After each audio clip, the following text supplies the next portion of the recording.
Hi, everybody. My name is April Trossel, and the reason I'm in the MSW program at Widener is because I decided that my undergrad degree is in elementary education, and I graduated with my undergrad degree back in 2003. I taught for a few years, and after that, I decided that what I really loved most about teaching was not necessarily teaching, but it was more about working with the families and advocating for them and helping them sort of navigate the school system. And I decided that problem solving and advocating was sort of where my interest lied as opposed to teaching in a classroom setting. At that point, I stopped teaching and I began working on my MSW at Shippensburg University.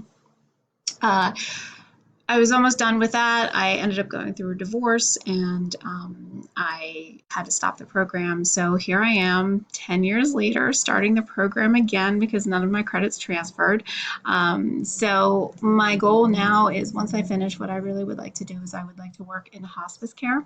Um, Through some of my case management experience, I actually worked in long-term care which was a nursing home basically, and I had the opportunity to work very closely with the hospice team.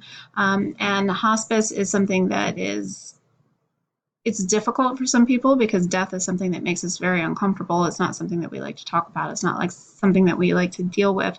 Um, but when you're with a family and working with a family at that moment in their life that they are so vulnerable, there's just something about it when you're able to help that person transition in a way that they are comfortable and all their needs are addressed, whether it be physical, spiritual, emotional. There's something about that that is just really, really rewarding. And I don't think a lot of people have that kind of comfort level that they're able to work with that. And I do feel comfortable doing that. So that is something that I definitely would like to pursue.